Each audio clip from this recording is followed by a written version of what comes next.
नमस्कार दोस्तों आज की ये जो कहानी है जिसका नाम है मिनी बनारस। इस कहानी को लिखा है भागलपुर बिहार के रहने वाले तन्मय कुंज ने। तन्मय कुंज अभी एक एमबीबीएस के छात्र हैं और एक बहुत ही अच्छे लेखक हैं। तो बिना कुछ देरी किए कहानी पर आते हैं। भागलपुर शहर के बिल्कुल सेंटर में घंटा घर से 2 मिनट आगे मिलेगी आपको डब्बू भैया की किराना दुकान। अरे आप डब्बू भैया को नहीं जानते? हद करते हैं आप भी। चलिए उनकी दुकान पर चलते हैं। आप थोड़ा जान पहचान कर लीजिएगा और हम भी कुछ सामान खरीद लेंगे। दुकान छोटी है लेकिन यहाँ सब कुछ मिलता है सिवाय टूटे हुए दिल के, क्योंकि वो सिंगल पीस है और वो भी डब्बू भैया के पास में। और शायद वो दिल सिर्फ टूटा नहीं है, टूट के बुकनी हो चुका है। क्या कहे आप? मजा नहीं आ रहा आपको?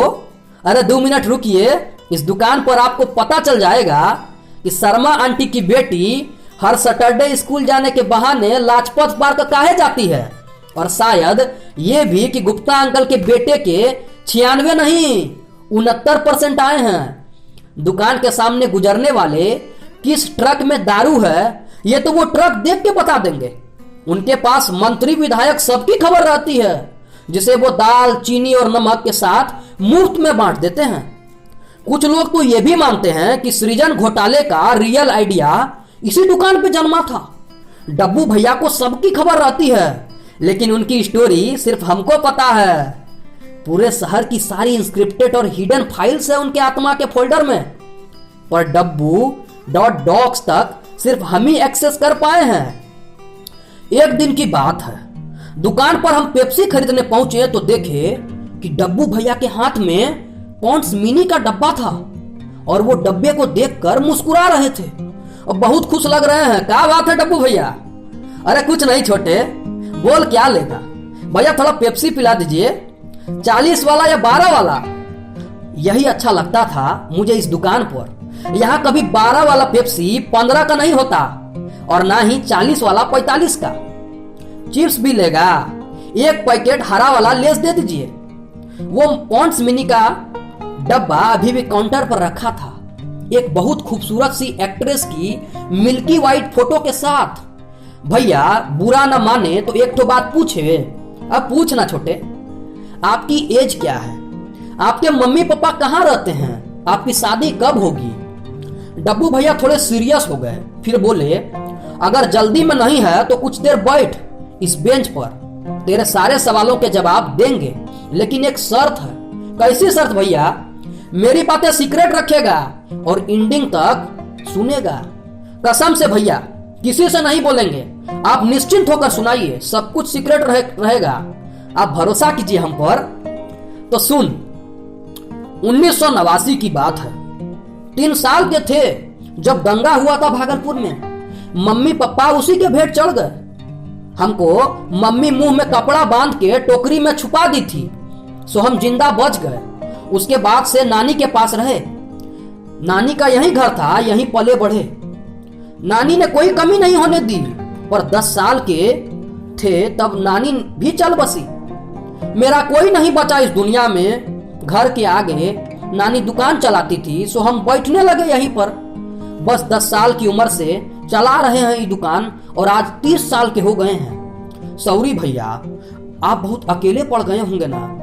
अभी सॉरी काहे बोल रहे हो? पूरा सुनो तो सही। उतना भी अकेले नहीं थे लाइफ में। 10 साल के थे जब उसको पहली बार देखे थे। देखते ही प्यार हो गया था। मिनी नाम था उसका। ये दुकान उसका बस स्टॉप हुआ करता था। हर सुबह अपनी स्कूल बस लेट होने पर इसी बेंच पर बैठ जाती जिस पर अभी तुम बैठे हो, और हमको उसको देखने के चक्कर में सुबह सुबह दुकान पर बैठना पड़ता था। एक दिन तो सोचे हम भी उसके स्कूल में नाम लिखा लें, साथ में पढ़ेंगे। लेकिन वो तो माउंट कार्मेल में पढ़ती थी। माउंट कार्मेल तो लड़कियों का स्कूल है ना भैया। हाँ, यही रीजन था हमको पढ़ने में कभी मन ही नहीं लगा। पढ़ते तो सिर्फ मिनी के साथ ही, नहीं तो नहीं। धीरे धीरे बात आगे बढ़ा। मिनी से थोड़ा थोड़ा बात करना शुरू किए। कभी कभी फ्री में चॉकलेट खिला देते और वो अपना टिफिन खिला देती थी। डब्बू तुम मेरे बेस्ट फ्रेंड हो। मिनी तुम भी मेरी बेस्ट फ्रेंड हो। एक बार उसने कहा था उसे सिनेमा देखना बहुत पसंद है, तो हम बोले आज अजंता सिनेमा हॉल चलोगी बंक मार के। पता नहीं कैसे वो मेरे साथ चलने को राजी हो गई। उसके साथ राजा हिंदुस्तानी देखे थे, तो उसने कहा था कि उसे भी पर्दे पर आना है, वो भी करिश्मा कपूर बनना चाहती थी। फिर क्या हुआ भैया, वही जो आदिकाल से होता आया है, वो चली गई हमको छोड़कर।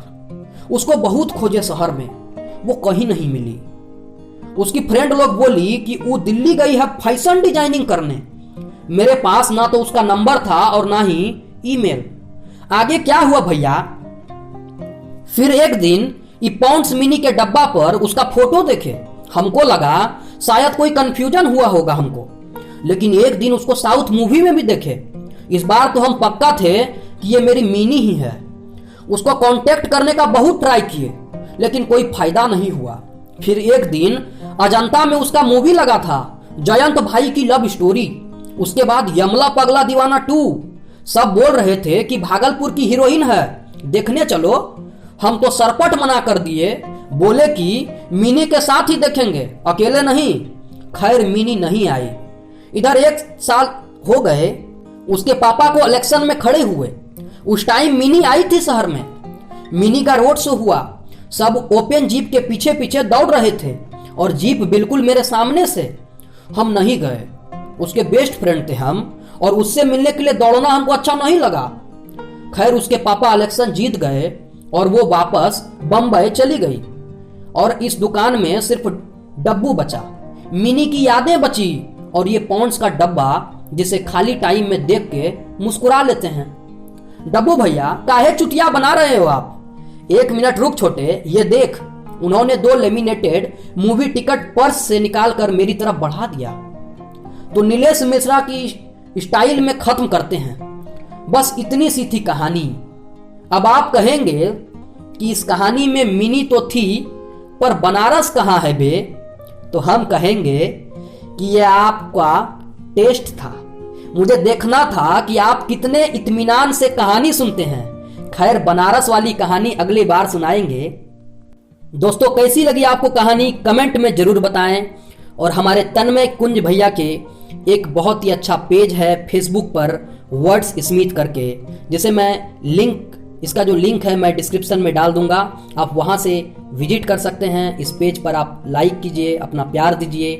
बहुत ही अच्छे लेखक हमारे तन्मय कुंज भैया हैं। तो बस आज के लिए इतना ही। आप बने रहिए हमारे साथ और देखते रहिए पावर ऑफ वर्ड्स। बहुत बहुत धन्यवाद।